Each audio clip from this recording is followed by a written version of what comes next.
Hey guys, we are back again for another live episode of Young Americans Abroad, our weekly soccer report. So great to join you guys for this episode this week. Yeah, and Austin, it's great to be alongside you here. I know we had a pretty chaotic last week on our live stream with the Reina drama, and it almost seems like now everybody together at camp, eyes are just glued to the U.S. soccer social media, players' social media, seeing how the camp vibes are, right? And this is really a pretty strong, which we'll get into, right? Some good vibes I'm feeling in terms of the roster, just having the guys back in camp, hopefully dominating these games here and getting away from their club situations, just to kind of revamp and reset and go from there. Yeah, and we also have to talk about today Christian Pulisic's comments on everything that's unfolding or Yeah. has unfolded so far as well. I thought those were kind of interesting. So and then also obviously, right, performances this weekend. We had a lot of players getting either on the score sheet or helping their team get on the score sheet. So lot to cover today. Should be a fun episode. Yeah, it'll be a blast. It'll be a blast. But yeah, I think just to start off here, right, we're going to go through the Americans Abroad recap on some topics, and then we'll dive into the Nation League and the roster and our thoughts there.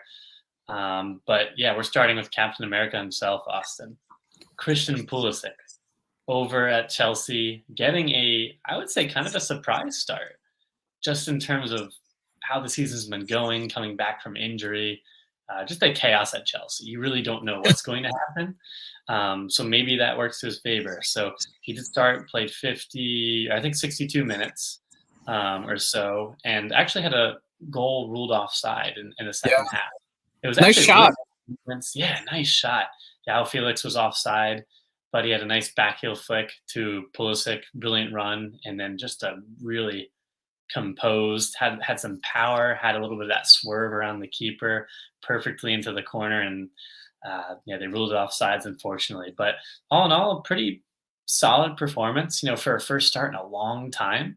I don't have the stats up here when the last time was he actually started a game, but really good to see him jump ahead of some others. I know Gallagher subbed him, replaced him right in the second half, and then even Mudryk, right, coming on. So just to see him get that starting job, put in a decent shift, had some good combination plays, looked hustle and active, had that, few shots there in dangerous moments. Unfortunately, they drew to Everton 2-2, but all in all, I think that shows something, right? In training that Potter's seeing.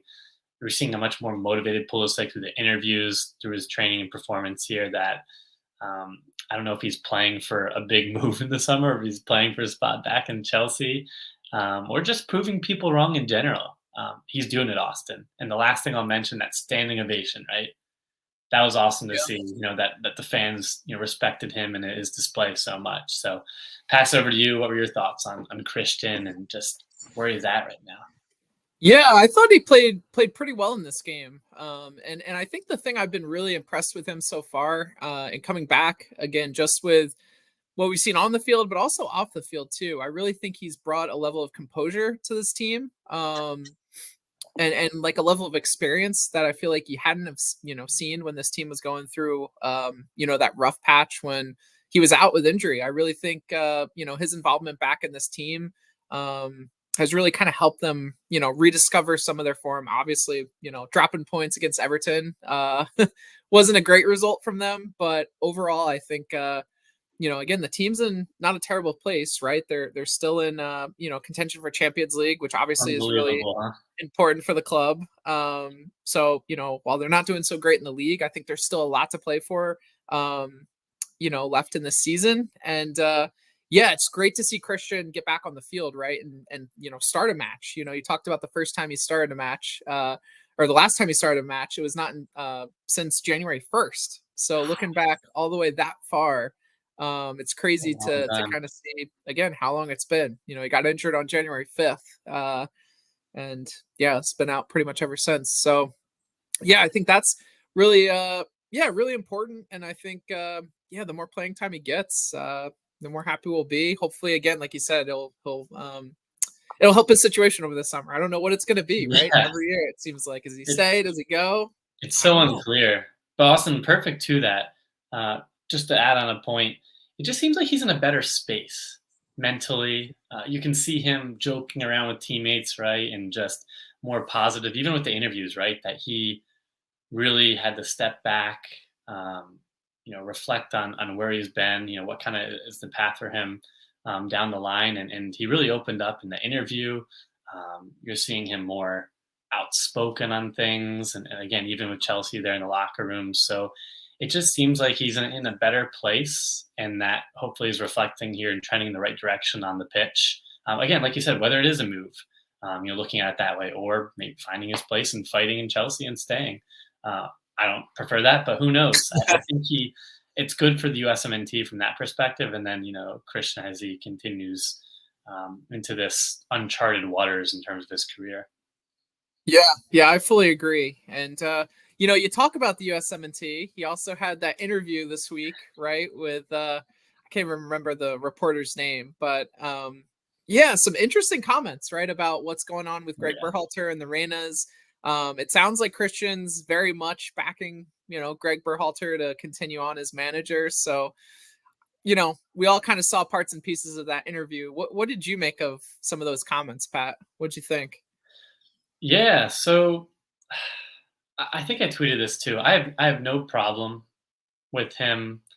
Obviously, the timing is interesting. So I don't know if that was timing Yeah. perspective from the ESPN or whoever interviewed him to Right. apologize there, most likely.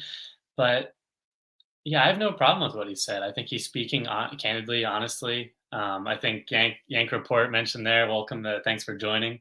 He's becoming a man now, right? It wasn't his typical 1 to 2 word answers, just short and just not giving us much. It felt like he was truly speaking from the heart. And he also mentioned too, I know everyone's focused on the Greg piece and defending, but also I think the bigger picture is he just wants to move on from all this. He said it was childish. They have a good core group. I think the locker room and that bond is something that honestly could be unbreakable, even with all this swirling around from the outside. I think he's saying they have a strong core, push out all that BS, right? And just continue on. He just wants to turn the page and move on and start strong in these other competitions for the 2026 World Cup. So I think that's how I looked at it. But what are your thoughts? Yeah, I think that's interesting, Pat, and I really agree with that perspective too. I think, I think his frustration not only lies in the situation with the Reynas and Berhalter, but also in the fact that we don't have any leadership right now. I feel like we keep coming back to that each week, but like we don't have a technical director, we don't have a GM for the men's team, no head coach. So it really sounded to me, I think there was like one line in that, portion of the interview that he had where he literally just was like, we need to like not wait, right? It sounds like we're very much waiting right now to kind of make a decision on all 3 of those positions. And to his point, I think he's like, well, what are we waiting for, guys? We have that team, we have that core. There's a lot of capable coaches, a lot of capable people who could work in administration for us. Like, what's the holdup? So yeah, I Yeah. almost look at it like a plea to U.S. soccer. Like, what are we doing, guys? Almost like a Taylor Twellman rant, you Yeah. know? I like that perspective too. I'm in a full agreement. So yeah, again, going back to the Berhalter, and I think, and I've heard a lot of folks say it on Twitter, and then even pundits like Herc Gomez. No knock on Berhalter, he was fine for the moment, but regardless of this, I think it was time to move on in terms of tactics and just kind of take that next evolution and step. I think Berhalter took it as far as he could go. I wasn't in the full anti-Berhalter camp, but we need to, it's more of like thinking, B, right? But how do you get to that A- A level? Regardless of all this, they need to move on. Yeah, I'll pitch you a real life scenario, Pat. It's like Okay. settling for that high school girlfriend, right? You've known her so long, you feel so comfortable, but Yeah, there's yeah, right. someone The out there. comfort there, right? Yeah. No, that's a funny but good analogy. I Yeah. completely agree. But yeah, if you haven't seen it, guys, that interview, the full ones, out on social media and YouTube. So it's really interesting just taking the whole interview as opposed to just some of the clips, right? Yeah.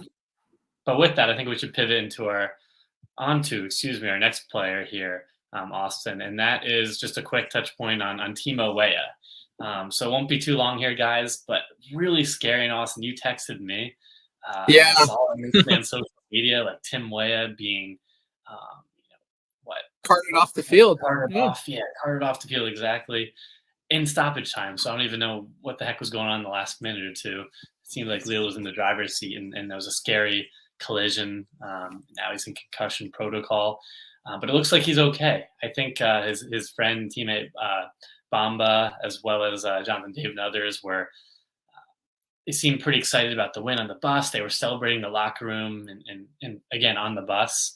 So Tim Weah posted as well. So hopefully it's just not hopefully. I mean, concussions aren't great, right? But I'm glad it's nothing worse. But Austin, he's been playing really well, even in an unfamiliar position. And, played really well in this game too. Yeah, and just for this to happen when he posted that picture of all the guys, the kind of core players together, and then it was just crushed, broke my heart a little bit. I know, and we've seen so many injuries from him. So the last thing we want for Tim is another long-term injury. So Right. Yeah, like you said, Pat, looks like he'll be able to recover from this and kind of get back to action pretty quickly. He will be out of this upcoming USMNT camp. So I think it was announced today, Pat, that Georgi Mihalovic is going to replace him. Yeah, that's right. So, that's another player we're super excited about. We think, he's definitely worth the look in this camp and worth the call up. So at the very least, again, it opened up kind of a spot for him. We know who Tim Weah is. I think Tim Weah is always going to be, a this main isn't the most crucial camp to miss, Right. Yeah. Give Georgie some time to kind of gel with the team, right? Get close to the core. Exactly. Exactly. Yeah. So super excited about that. And, I don't know. I feel like, for all of the and I don't even know how to paint it, but just all the fanfare that, Tim's had in playing this new position. Again, he seems like he's kind of adapted pretty well. Again, I don't know if it's going to work for him for the national team or it's something we should look at for him for the national team. Just because Anthony Robinson's, our guy, right? Right. We feel pretty good with him there. Even on the right, you could look into, maybe replacing Serginho Dest or Bryan Reynolds, right? If he's doing well. So I don't know. I think I guess we'll just have to wait and see what the rest of the season holds for Tim Weah. I guess I'm saying I don't know if he should leave Lille. I feel like a lot of people think he should leave Lille. That's an interesting perspective, Austin, because a lot of people are saying that, and I think my initial thought is to leave because I love what he offers in the final third. But in terms of this modern fullback we're seeing, even your poorly defending Alexander Arnold's, but bombing up forward and just some of the all the best outside backs, right? They're really wingers in a way. Yeah. With very little defending. So maybe it's not Salo. Lille is getting their act together. They're in, I think, the Europa League spot. They're not far off from, I think, the top four. I think they're in 5th or 6th. So pretty solid team for even the financial woes and struggles. And I don't know. Yeah. I think it's not. I don't know. I think it's worth exploring. I think he's got the body type to kind of fit the physical and athletic ability to kind of, make an interesting matchup at that, left back position. So I don't know. I'm not as crazy about the detriment it is to him right now. I think Tim Weah, one of his aspects of his game that could be worked on is defending and being a little bit stronger on the ball. So at the very least, that's helping him accomplish that right now. Yeah, couldn't agree more. We have a lot of players that have that kind of Swiss Army knife, can flex and adapt in different positions, which could play to our advantage, right? Maybe we don't have that. True. Kvaratskhelia from Georgia, that's world-class talent, but we have a core that's very, very solid compared to most nations. Yeah, now we just need a coach, right? Don't remind me, it hurts just thinking about it. Yeah. Well, with that, I guess we'll shift over to our final player before we step into the Nations League preview. And yeah, we have Joshua Wynder. It's Wynder, right, Pat? Yeah, that's right. Got it. Yeah. Yeah. So yeah, Josh is a player that we're super excited to cover for the first time here. And he's a player that's been talked about, I feel like, for a good year and a half now. But he's still only 17. It's crazy, right? You know, this is a name that we've heard about and you know, I've seen get a lot of playing time in USL, right? So he's a 17-year-old defender, Louisville City. You know, he's made 32 appearances so far in his professional career for Louisville City. So super impressive when you think about, again, just what that takes to play professional sports at the age of 17. It's pretty nuts. And we're covering him today. Obviously, the big news about him is that it hasn't been super confirmed, but it's been, you know, pretty much confirmed, all but confirmed, I guess, that he'll be making a 1.5 million transfer to Benfica when he turns 18 on May 2nd. So yeah, really awesome move here, Pat. Obviously Benfica is, you know, a team that's historically been one of the best teams to, you know, sell on players, right? And kind of grow players. It's been a great club for Champions League growing quarterfinal talent. consistently most of the time.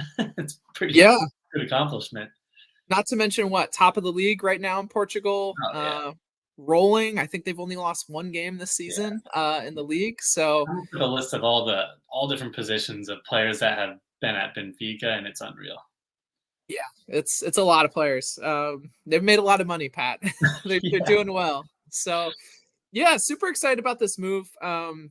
You know, it's the largest move in USL history behind Kobe Henry's move to Rem last year for 700K. So you know, this breaks that record by, you know, double it, right? You're talking about 700,000 to 1.5 million. So breaking that 1 million threshold and also doubling the previous transfer record. I think that's a really yeah, positive you know, move from USL and just, you know, record that's been broken. It's also the second, you know, time we've seen a young American move abroad from Louisville City, right? So you know, a little over, or I guess a little under 2 years ago, we saw Jonathan Gomez's move to Real that's Sociedad just get that. Yeah, completed. So that was really positive in that moment. And you know, he's had some success, right? He's with the U20s now, which Josh was just called up to our you know, U20 team for the upcoming camp. So super excited to see both of them together. I'm sure Louisville City is excited about that too.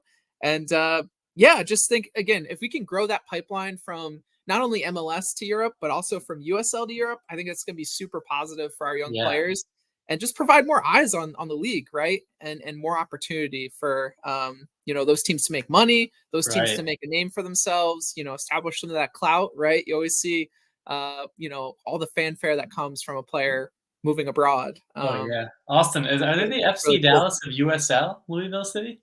It's what it looks like right now, right? Orange City, you know, could maybe stake a claim to that as well Yeah, with a few that's players true. that they've, you know, had go overseas. But yeah, Louisville City's done a great job of it. And they're a good team in USL too. So yeah. Well, I guess I've been talking a lot, Pat. I wanted to get your thoughts initially on this move and just kind of what your first impressions of Josh are in Yeah, watching I film mean, with him.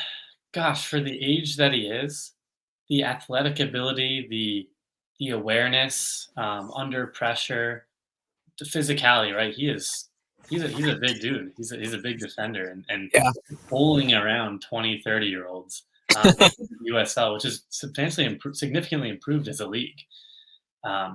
He, if you see some of the highlights, right? I'll admit I haven't watched too many full Louisville City games, but his range of passing is fantastic. His vision.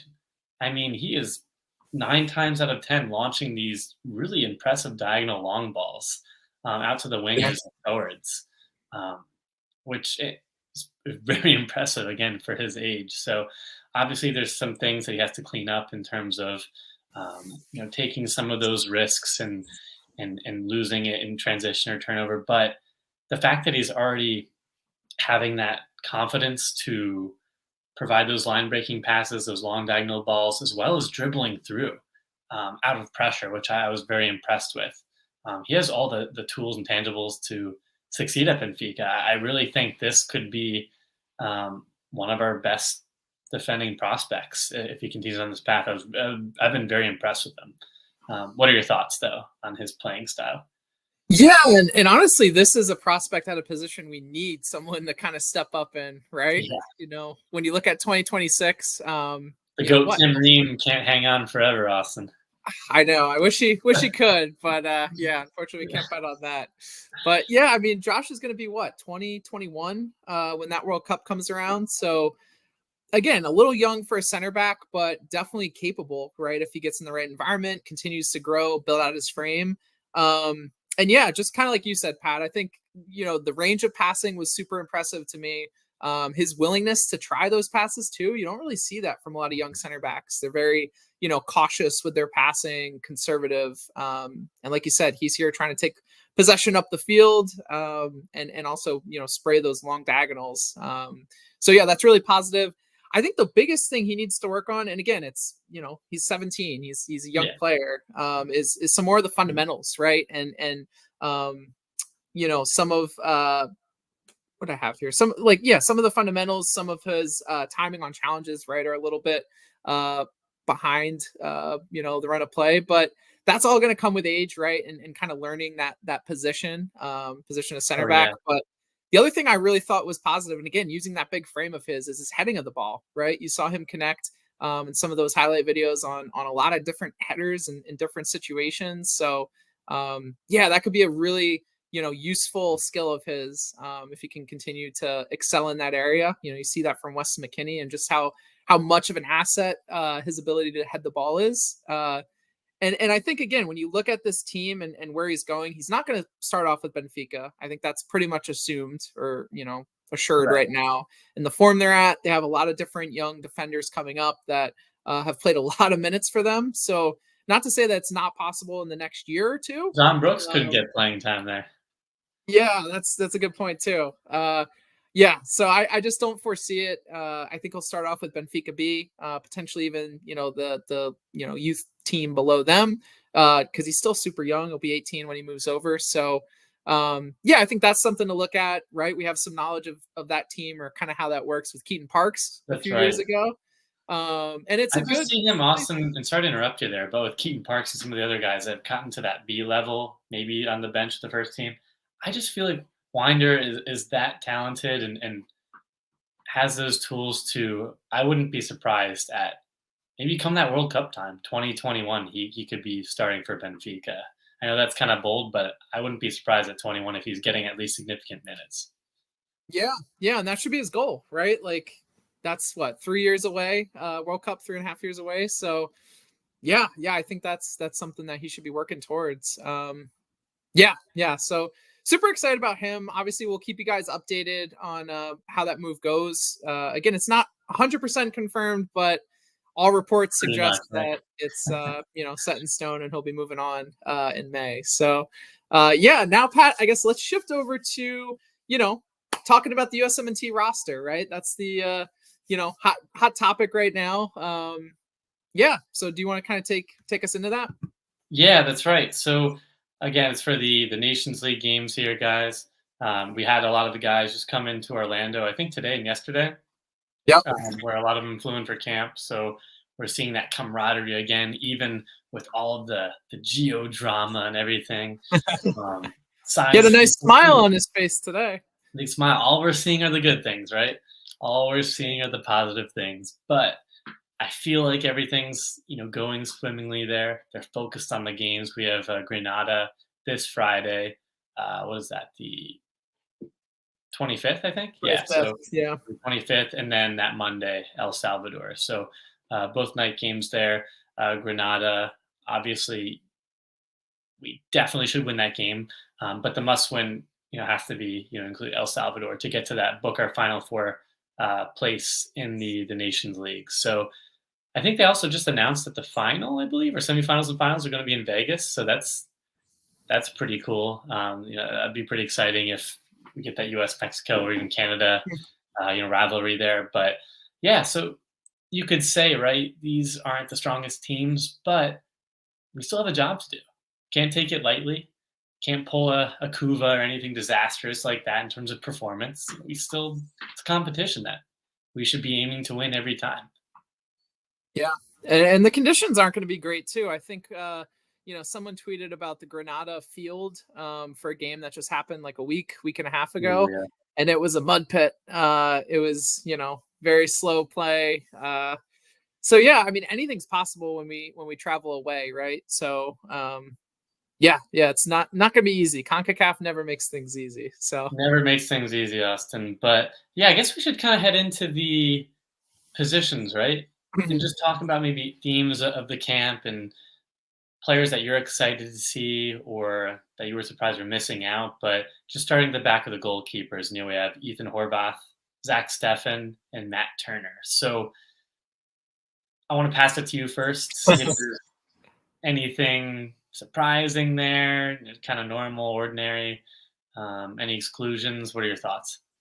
yeah, I mean, I think these three goalkeepers are the ones that have really done the best this year, right? You've seen Zach Steffen, come in and take over at Middlesbrough and really cement himself as their number one keeper. It's a team that's fighting for relegation right now, right? They're in the top half of the championship. I believe they're in a position to get promoted right now, Oh yeah, right? I think they're in promote. Yeah, I think they're. Is it Sheffield? I think they're right behind Sheffield United, actually. Okay. Yeah, I didn't see after the weekend results. Yeah, But they're in the playoff too spot. much. They're in the playoff spot, and they're not far off from. I think it's the top two, right? That automatically go up. Yeah, top two go up, and then Yeah. 3 through 6 partake Six, in yeah, the 3 and 10. playoffs. I think they're threes. Yes, Sheffield United 2, not horribly far off, and then Burnley and the company are just like 20 points ahead. So Yeah. So he's played well, and I think he's come into that team and done a good job. And then Ethan Horvath too, right, with Luton Town. yeah, They're in a similar position, right? They're right around that playoff position as well. So yeah, I think just the consistent playing time that they've gotten. Maybe there's some keepers from MLS that could deserve a look, but MLS is just starting, right? So I feel like yeah. Not this surprised we're timing just not made seeing more so many sense. MLS guys, right? Yeah. Awesome. What do you think about Gaga? Do you think it's more U20 based? He's still finding his uh, footing at Chelsea. There's a lot going on there. What do you think about that? Yeah, so I'm pretty sure he got called up for the U20 team, right? Is that confirmed? Okay. Yeah, I didn't memorize the U20 call ups, but I feel like he was called up for that tournament. So I think that should be more his focus right now. Personally, I think we have so many experienced senior team keepers. I think right now he's got to find a place at the club level to probably get some first team minutes here. Over the summer or after the summer. And yeah, I think the U20 World Cup could be a really great tournament for him to kind of showcase his skills and maybe earn that move, right? That the U20 World Cup's happening at the end of spring here, so That's that should right, be a man. great It's coming tournament up. to kind of set him up for a move over the summer, hopefully. Yeah.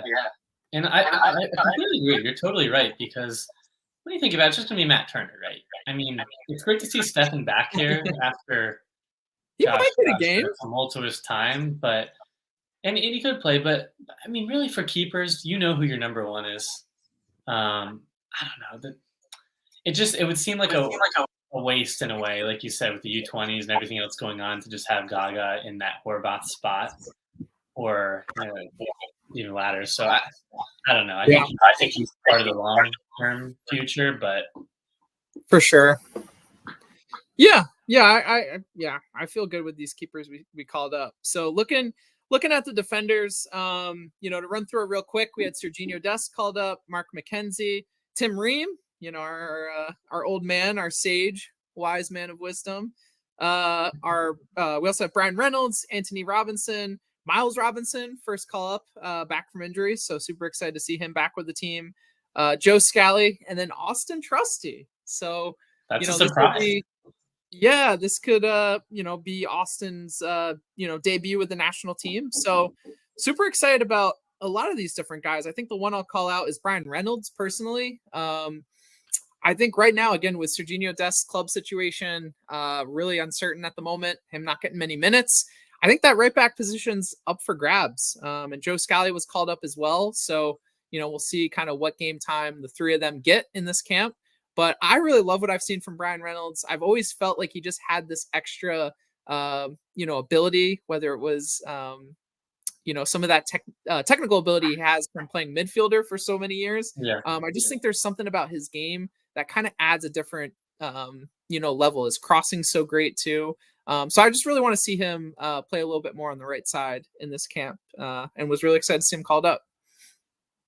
Yeah, and I think Austin, I'm actually surprised too about the Austin Trusty side of things. Obviously, Brigham City are struggling, but Trusty has had some pretty consistent, solid game time. Yeah, he's been really good for them. There, he's not completely at fault. There are 10 Yeah. other guys there on the pitch, so yeah, you can't blame it all on him. He's had some really solid moments in the championship. Again, Arsenal player that's loaned out to Birmingham City and has made quite a jump because I actually think I was listening to Yank Report earlier, and he mentioned that even back in MLS, Trusty wasn't a top name that you were always talking about, right? So Right. kind of an under the radar, interesting move. And when you're thinking about it from his perspective too, and who is left out, maybe it's injury, things going on. Chris Richards, Yeah. one level up than him. I mean, that's got to be kind of the motivation here to not the strongest opponents, but really cement your place. Give the coach to whoever the future coach will be a lot to think about. So I think Trusty long term could be some really provide some great depth, and yeah, we'll see.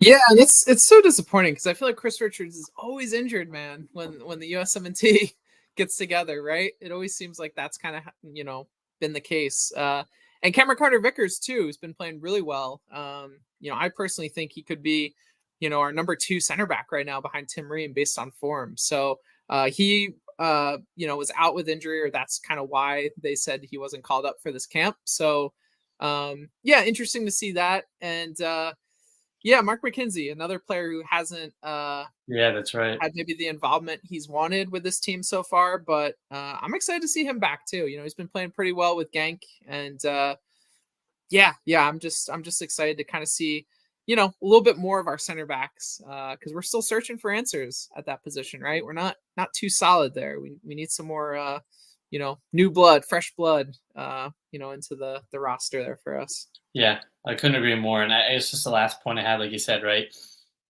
This is great for Dest to come in and just get the heck out of Milan. It's just disastrous to get some playing time here. We don't know what his future is, right? Really uncertain. Yeah. Then you have just Galley, who can flex to either side. But I think he might be the only – I don't think there are any other left backs, true left backs, right? Yeah, so maybe he's the backup left back. Him. Yeah. And then you have, kind of that interesting, Reynolds and Dest, side of things. So I find that interesting. Obviously, right, it's only 2-game window here, Granada, and some of these you won't be doing too much defending, but I think that's why I'm circling back to a big theme of this camp and this window is how can we break down teams in a low block? How can we, limit the disastrous turnovers we've come to know, 1 or 2, and you get punished for it even by an El Salvador or some of those other teams. So limiting on some of those mistakes in the counters, and how can we really be creative and unlock those teams? And that starts from line breaking passes, building out from the back. Yeah, fully agree. Do you want to take over midfielders, Pat? Yeah, perfect segue, Austin. So midfielders here, we only have 6. Brendan Aaronson listed as a midfielder. We got Johnny Cardoso back in the fold. Luca De La Torre, Weston McKennie, Yunus Musa, and then Alan Senora. So, I want to get your thoughts too, Austin, but I think what stands out to me is Cardoso and Senora.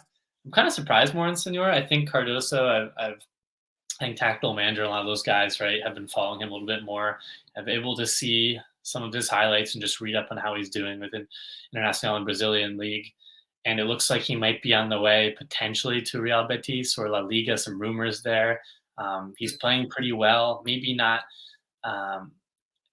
still kind of developing in terms of, that 6 and that 8 space, but really unique, kind of on the fringes, right, of the last cycle, and somebody that could take this advantage and this opportunity to be a good depth piece to our, midfield 3. So I'm really intrigued by him. Surprised on Senora, but what are your thoughts on this midfield group?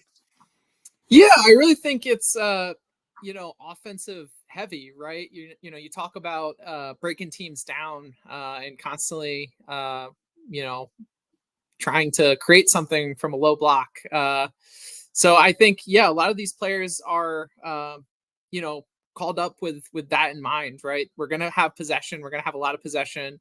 How can we be creative when we're passing, right? I think of Alan Senora from the time we saw him called up in January. He was, pretty creative on the ball and had some good ideas on where to pass the ball and how to break a defense down. So I like the group we called up. I think, again, if we're too lax and we focus too much on offense, we could get cut out or have a mistake. So I think we got to be careful of that. But yeah, overall, I like this group. No Tyler Adams, which it was announced that he was injured. I think right before this roster came out or right after. So be a little different without him in midfield, and no Cal Acosta either. So not sure if we're going to play with a 6, if it's going to be Weston McKennie. Double pivot, Johnny maybe Cardoso. Also? Change of formation. He could play 6.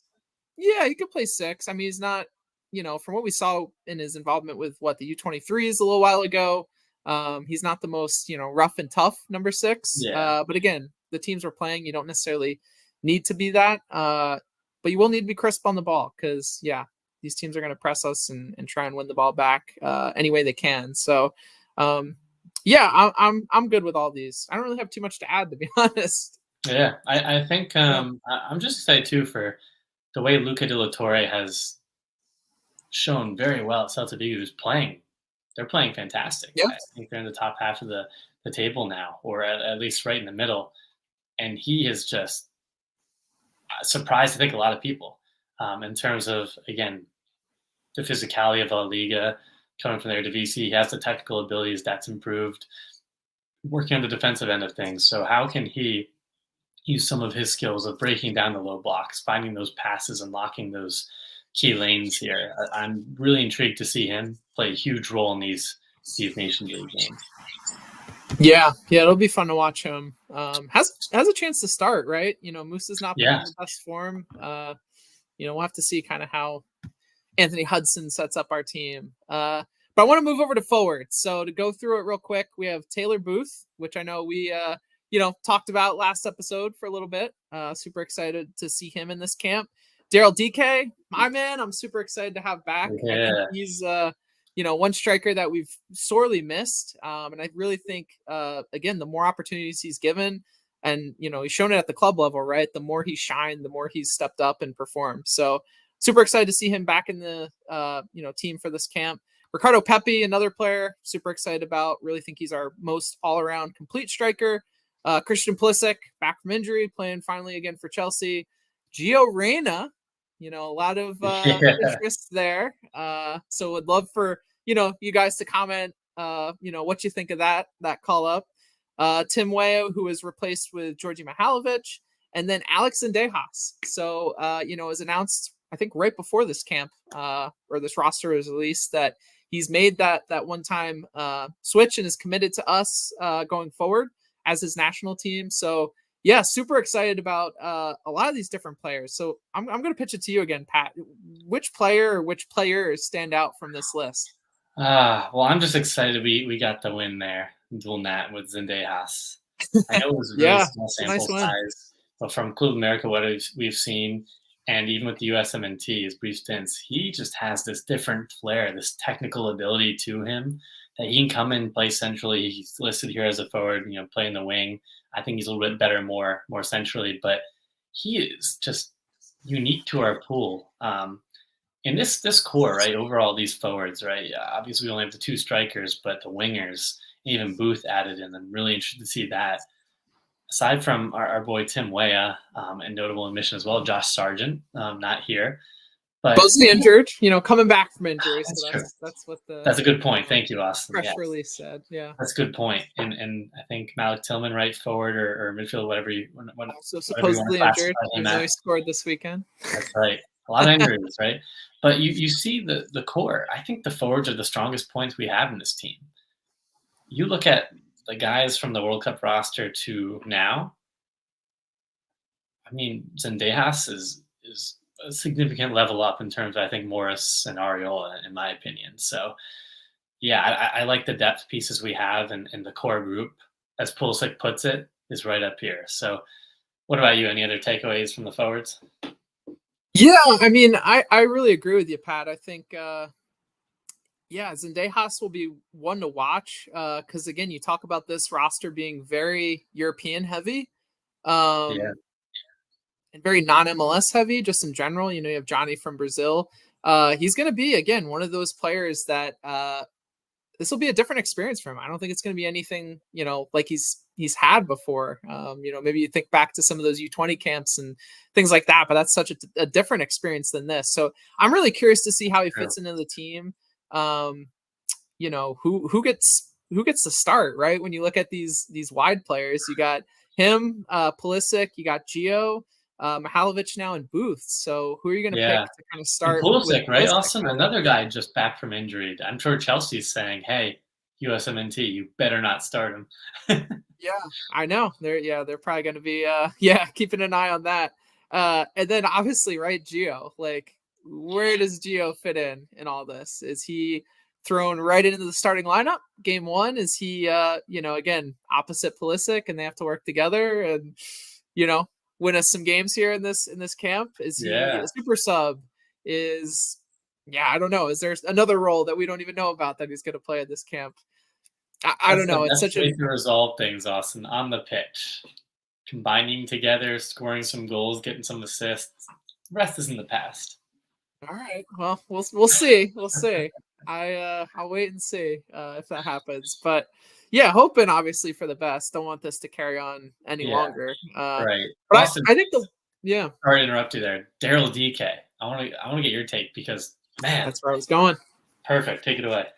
Yeah, I mean, I really think again we what we talked about under Greg Berhalter of not being able to do right is score the ball. You know, we have these strikers now that are performing for club. They've got great abilities, right? So When you look at frustrating at the World Pepe, Cup, man. So frustrating.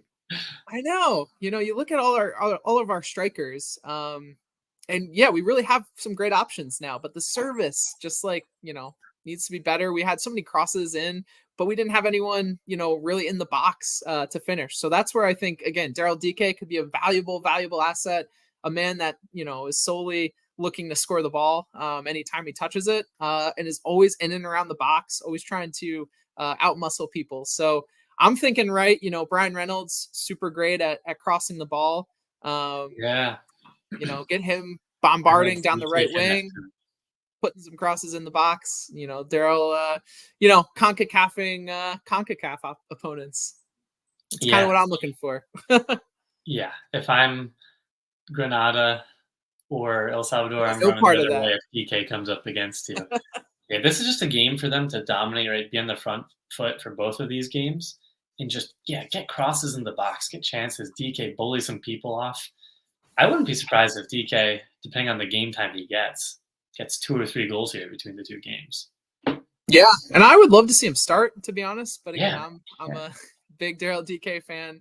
Uh, so we'll see. I guess we should be a little optimistic. Where do you think Taylor Booth plays in this camp? Do you think he's going to be a true like winger? Do you think he's going to flex maybe into midfield? What do you think, Pat? I don't know, man. That's a good question. My first instinct is to go to the more on the wings. It's where he's been playing for Utrecht, but man, there's a lot of competition there. So maybe he does kind of float in, substitute centrally. My first instinct though is to go on the wing. Just what I've seen for club level. Um, but yeah, what do you think? Yeah, I think wing will probably be where he gets some playing time here. Um, Yeah, yeah, I mean he's flexible, and I think that's the thing that stands out to me about his game the most is that he's you know has a lot of different abilities and can kind of be used in a few different places. So right. yeah, I think we'll see him on the wing. I'm just curious to see again who starts opposite Pulisic. Yeah, That's the question. interesting. That is the How will question. Gio feel if he gets benched for you know Liga MX player? I don't know. Ooh. We want to go there. We don't want to go there. No. But I think Only just the good last thing. shot I wanted to give, we hadn't touched on too Sure. much, but Ricardo Pepi back, right? I mean, this could be his redemption arc, right? Revenge tour. No Berhalter here.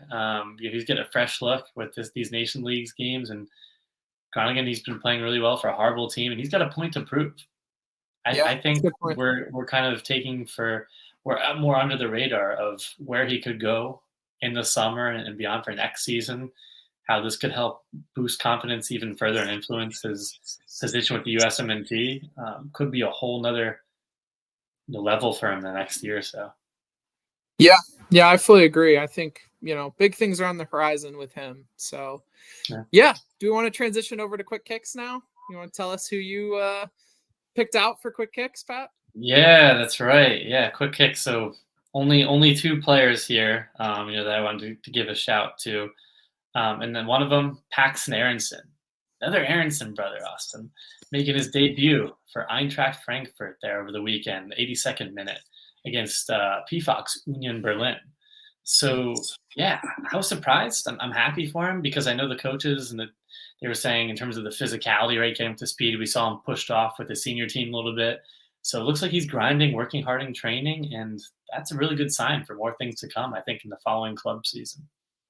Yeah, I'm really excited about that. I wasn't sure if he was going to make that debut, right? He got called up for the U20s, so he's going to be away from the team for a little bit. So, yeah, I thought that was really positive and impressive to see. Yeah, and then the last one I had here was actually a player on the roster, and hopefully I'm not taking one of yours, Austin, but BBB Bryan Reynolds. There we go. Yeah, 90 minutes, got an assist there and a 2-1 win over for Westerlo. Excuse me. So great to see him get an assist before coming into camp. Yeah, I mean he's been dominating. I think we know he's above the level, right? And still signed to Roma.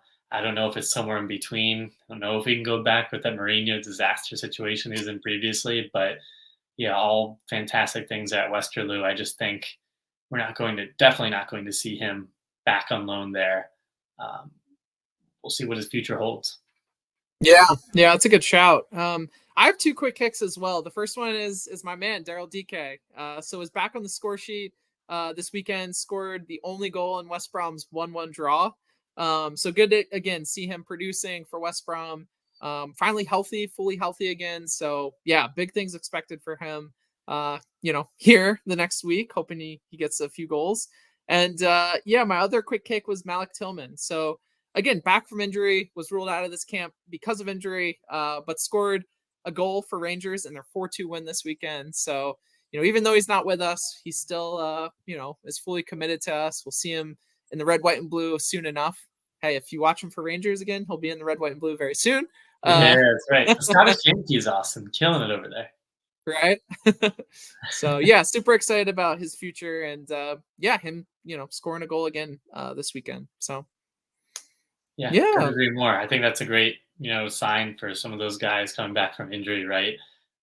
Ending on a high here. We have some great games. So I don't think we'll be doing any live episodes, but we'll definitely be reacting. Hopefully we get 2 wins. We better get 2 wins, Austin.